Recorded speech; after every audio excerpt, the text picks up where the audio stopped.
Makofi kwake. Si yako sawa? Hata mimi nimesomea Joytown, so singemwacha kwa sababu mimi na mentor yeye. Sister yake ndiye alikuwa Mr. and Miss Wheelchair, alikuwa aende Mexico.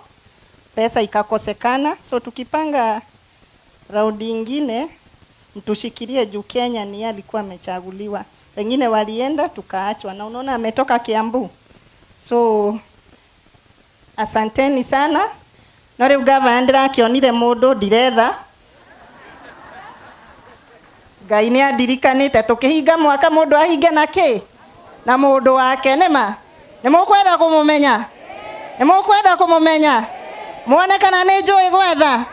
Gavana ni ugatuhe ngari cia hiki. Gavana ni ugaturugamira maundu mau mothe. Riu angikorwo gavana ni igani ageka uguo, na inyu andu mena the mukaihura kuiho, tuga wathe tiki no ngade jongi no njage mundu. Riu mundu wakwa ni mkuu na Ngai ni andirikanite. Mwana ni njui gwetha. Ndari na kitabi. Ni njui gwetha.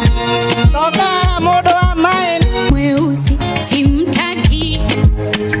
Wengine sitaki mweupe. Mara mimi nataka mweusi. Hamjui ni sitaki. Vigezo kwa vigezo. Sasa nishapata kwangu kipenzi. Kipenzi cha roho yangu ndio huyu hapa leo. Oyo niwe utuoyaga riria twaremwo gukira kuri assembly, na ni atunyitagirira muno na maundu mandu mena wa namtambulisha ngoro.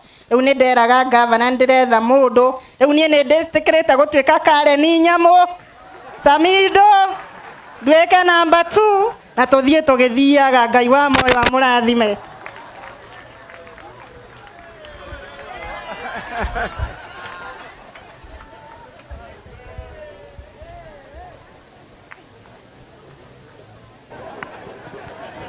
Tumpigie makofi mazuri mheshimiwa wetu, tunampenda. Asante.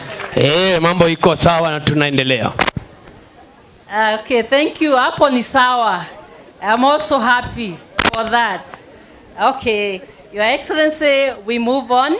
Allow me, with your permission, to invite Florence Wayaki to give remarks for 1 minute on behalf of the caregiver representatives.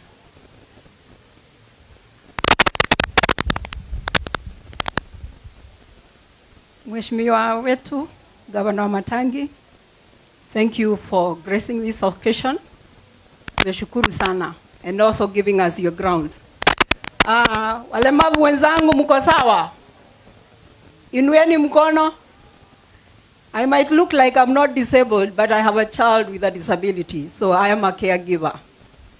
And the reason why I'm here ni kujaribu kueleza wale wengine, wale hawana watoto wana ulemavu, wale hawana ulemavu nyumbani kwao, wajue ulemavu is like a shadow. Tunaibeba na nguo. Ni kweli? Leo unaweza kuwa una ulemavu, lakini kesho uwe una ulemavu. Tunaweza toka hapa, tukifika kesho kuna mmoja amepata ulemavu. Lakini kwa wakati huu tunataka kuongea hasa juu ya early intervention.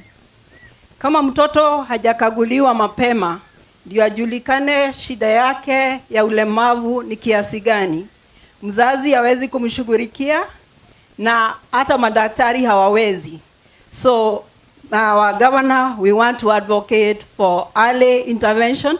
We also want to advocate for screening and assessments in schools. Why? Because there are so many children who are in schools. They are categorized as slow learners, but they are actually not slow learners.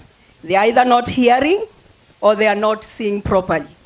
One school in Kiambu, there's a board member who found out that all the children were failing. Many children were failing. And he was advised to take an assessor to do assessment. You will not believe it, but out of the 800 children who are in that school, more than 400 had some type of disability. So we should not assume that our children, when we give birth to them, they are okay. I believe the county government can work with us as the caregivers, or can also work with the organizations on the ground. Ndio wazazi wakienda kwa hospitali. Siku hizi mtoto akiwa na shida ya masikio anakaguliwa within the first 6 months. Na madaktari wale wako hapa watasema wanadanganya. Kwa hivyo ni kuonyesha mtoto wako akiwa na shida ya masikio utaanza kumhudumia mapema, atapewa hearing aids, atapewa speech therapy na ataendelea. Watoto wale wengine wako na shida hizo zingine, hata hao wakikaguliwa na wajulikane mapema, hao watoto watasaidiwa vile wanaweza. Jigua atokero mote urugagwo rira munyinyi. Riu tutirogaga mote wito Kenya, turogaga rira ciana ikinyiria miaka 5. Gutire hindi ungi uruga at 5 years. So the ECDs, governor, murathondeka ni tukwenda ututeithiririe ikorwo ciana daycares na gukorwo kwina mandatory assessment ya ciana icio, nigetha ciana icio kuma haria kihumo problems icio ika addresswo. To address at 5 years, it is already too late. They have lost the 5 years. We are working with parents. We are working on our own in the communities because we are trying to address the issue ourselves, which is not fair. And we know the government and the county government has really supported us. But we need to have a meeting with the county government so that we can articulate all our issues, ndio tuweze kushikana na kusaidiana tukiwa pamoja. Wazazi nao bado wana shida. Wazazi wapeleki watoto wao wakaguliwe. Wakikaguliwa, wakisikia kama hitaji nini, ndio tukikuja kwa governor tunaitisha wheelchairs this number, tunaitisha walking cases this number. Lakini hatuwezi fanya hivyo bila kujua walemavu wetu wako kiasi gani. Ile ingine, Mr. Governor, tunataka utusaidie sana. Watoto wetu wale wako na ulemavu wako na shida sana, especially the ones with neurodiversity. Wanakuwa na shida na diapers.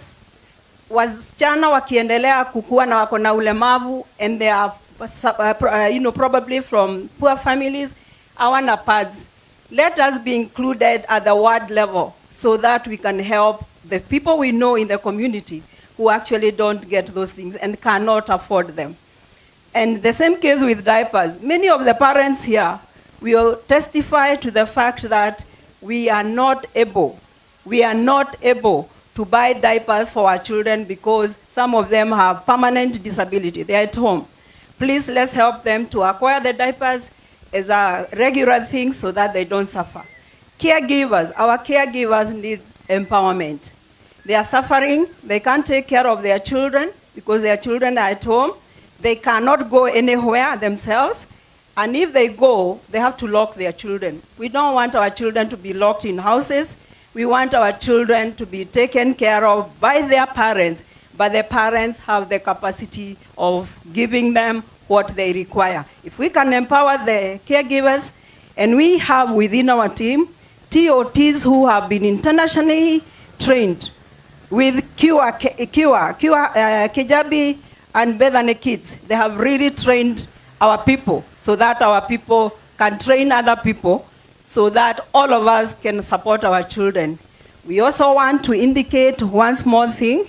When we go through the school system, as people with disabilities, most of the TVETs, there are many. The TVETs are many, but the TVETs may not be friendly to the people with disabilities. Could we kindly have an assessment so that when somebody wants to go to a unit where they need Braille, please let's support them with somebody who can train them in Braille. If it is a matter of hearing impairment, let them have an interpreter, because we have had occasions where parents lazima wajilipie huyo mwalimu ndio mtoto wao afunzwe kwa hiyo shule, na hiyo si vizuri. We are talking of equality. We are trying to uplift the standard of people with disabilities. We want them to get jobs, and those jobs can only be gotten if those people are empowered. Transition for our youth, when they finish at the TVETs, we don't know how we are going to engage them. They are trained. Wamepatiwa tools to start their work. Unless they are given some capital to start off, hao wasichana, hao watoto watakaa hivyo. Kwa hivyo tunataka tu kusema, please, let's get involved from the ward levels and we'll work with you and we'll guide you on what the disabled people are going through within Mashinani. Thank you. My name is Wamboi Wayaki Sorin. I work with an organization called EarTrek. I'm implementing an early intervention program for children with disabilities. I am a mother of a child with hearing impairment, empowered and talking the way we are talking. So I know what early intervention is all about. Thank you.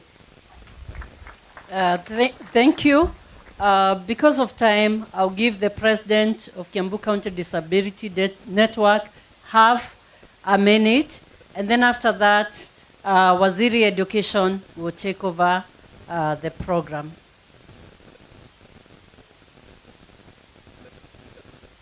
Welcome. His Excellency, all protocols observed. Walemavu tupo? Kwani tuko na njaa? Tupo? Nimewasalimia tena, hamjamboni.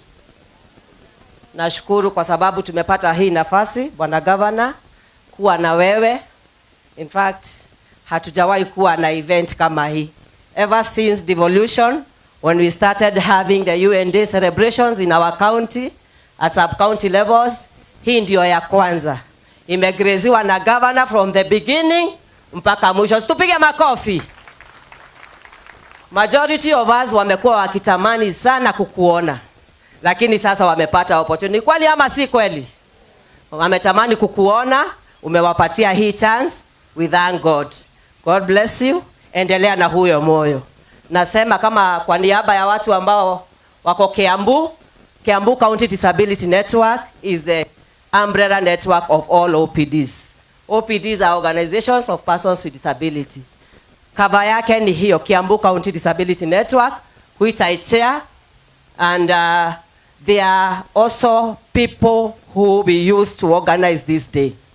And in fact, I would have felt very bad if we did all this work voluntarily for more than a month, alafu turudi tukose ku appreciate at least wale watu wameweka your input. We left here very late last night organizing this place. So ni vizuri tukubali kuna watu mpaka mashinani. These people you see here, they are over 1,000 from all the sub-counties. Siwezi wasimamisha juu ya time, ningesimamisha kila sub-county, uone hakuna sub-county ya Kiambu haina persons with disability. And that is why we are hoping that next year hatutakusumbua, hatutaenda kwa director kuomba pesa. We will have our budget through the bill that will be enacted by the members of assembly present.